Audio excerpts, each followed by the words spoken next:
Lana bafethu sino-Dion Hoto. Sino-Dion Hoto nyamazi nonke. One of the best players esinabo ko-Orlando Pirates. Wafika ngo-2020, 2021 season. Yabo. Usehlala isikhathi actually ko-Orlando Pirates. I think it has been 5 years efikile ko-Orlando Pirates. And maningi ama-trophies asekasiza siwawine.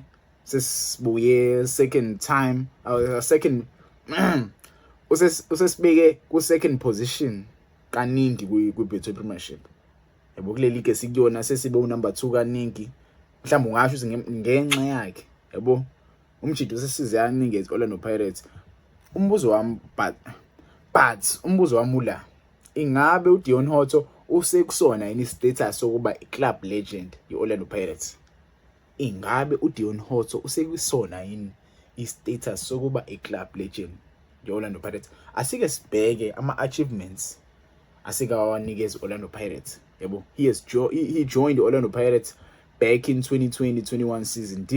This was his first season for Orlando Pirates. He scored 4 goals and made 4 assists. It wasn't that much, but wayefuna wona wonke ama-team ku-Betway Premiership.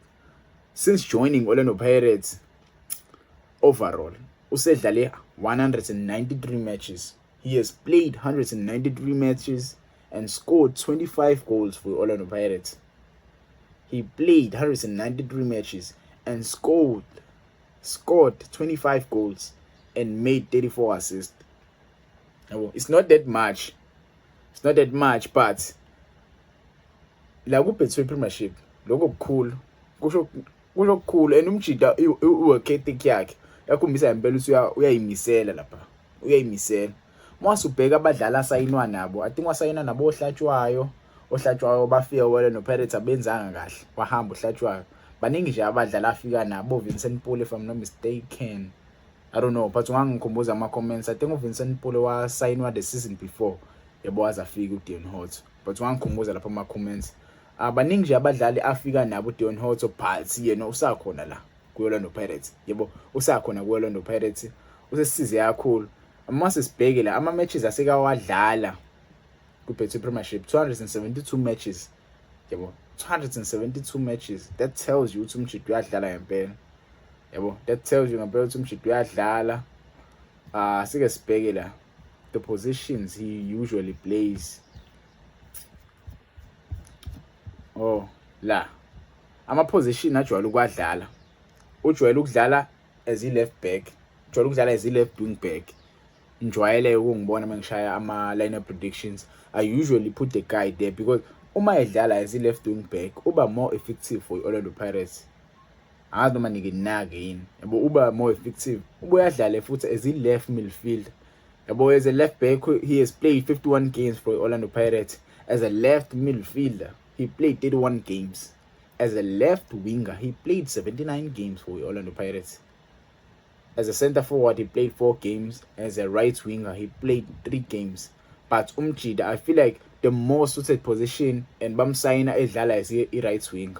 Orlando left as i-left wing. Yabo bamsayina edlala as i-left wing. Yabo but amanye ama-position ajwayele ukwadlala i-left midfielder and i-left back. Yabo umjida udlalela kamnandi. Mase sibheke ama-achievements asekawa-achieve no-Orlando Pirates. Yabo sibheka ama-achievements la. So Dion Hoto, the Orlando Pirates midfielder, has appeared in every season of the team's 30 PSL games, 2020-21 season, and played 2,231 minutes, starting in 26 of these games and coming out as a substitute on 4 occasions. Yabo, the last PSL match Dion Hoto played came on 5 June. Orlando Pirates against TTM. I think I updateiwe le nto le, but nazi indaba sekayiwin. Yabo CAF Confetti saba runners up. If you remember saba runners up ukuze kushwebe ulodge kwi-final, shobe penalty. Yabo nayikhumbula nonke leyo game. It was not a nice game. But safunda as a team safunda sadlula leso sigaba leso. Right now sidlala ku-Champions League, we are in the quarterfinals. I hope we use that experience esayithola ngo-2021-22 season. Yabo umjida usesiwinele 4 MTN8s.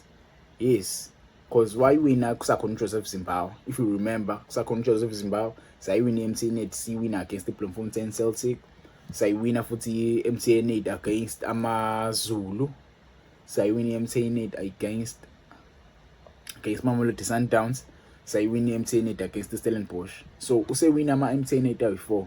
Mase siza ama Nedbank Cups usewine Nedbank Cup against the Sekhukhune United, wayewina for the last season against the Mamelodi Sundowns. He's looking to add another trophy, another medal in Nedbank Cup this season.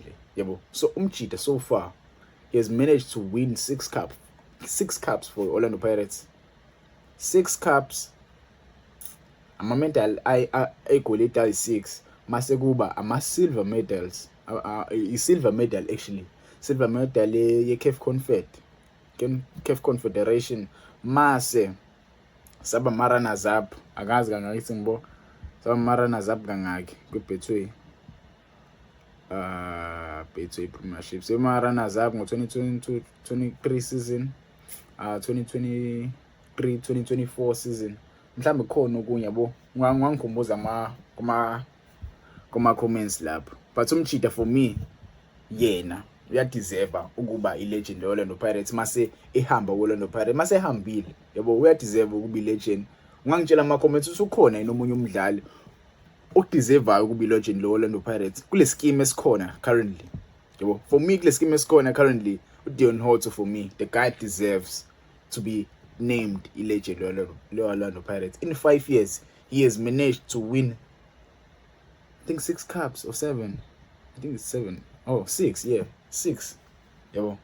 For me, ngiyadeserve impela umjida. But ungangitshela wena ama comments, ungakhohlwa ukulike, usubscribe, awuva nesports lo bafethu.